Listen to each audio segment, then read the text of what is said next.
কি খবর বন্ধুরা, কেমন আছেন? আমার চ্যানেলে আপনাদেরকে স্বাগতম। প্রতিদিনের মতো আজকেও নিয়ে চলে এসেছি নিত্য নতুন হেলথ টিপস নিয়ে। আমি তমালিকা চক্রবর্তী, আমার পেজে আপনাদের সবাইকে স্বাগতম। আজকে আমি কথা বলবো গরম ঠান্ডার বিষয়ে। এই গরম ঠান্ডার দিনে কার না ঠান্ডা পানি খেতে, আইসক্রিম খেতে ভালো লাগে, কিন্তু এগুলো কিন্তু মোটেও স্বাস্থ্যকর নয়।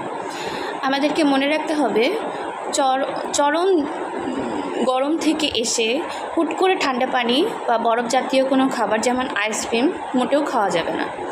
যেহেতু এখন একটু ঠান্ডা ঠান্ডা ওয়েদার এবং বাহিরে মাঝে মাঝে বৃষ্টিও হচ্ছে, আমরা চেষ্টা করব ছাতি অথবা রেইনকোট ইউজ করতে, এবং রোদও যেহেতু একটু বেশিই আছে, আমরা চেষ্টা করব গরমের জন্য বা রোদের জন্য ছাতি ব্যবহার করতে।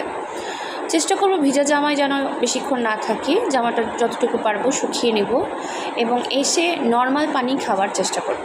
অফিস থেকে ঘরে এসে নর্মাল পানি খাওয়ার চেষ্টা করব, আর নর্মাল খাবার খাওয়ার চেষ্টা করব। পারলে উষ্ণ জাতীয় খাবার খেলে বেটার হয়।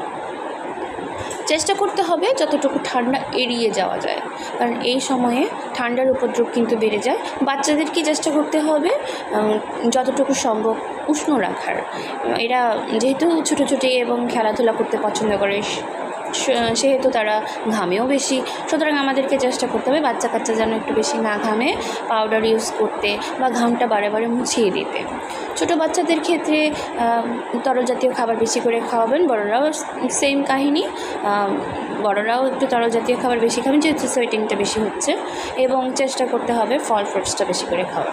অবশ্যই গরমের দিনে একটু শাকসবজি একটু বেশি করে খেতে হবে শরীরকে হাইড্রেট করার জন্য, এবং চেষ্টা করতে হবে খাবার দাবারের মধ্যে সুষম খাবার মেনটেন করা। আপনারা ভুলে যাবেন না, সুস্থ ত্বক এবং সুস্থ দেহ দুটোই একসঙ্গে মানুষকে স্বাস্থ্য ভালো রাখতে সাহায্য করে। ধন্যবাদ।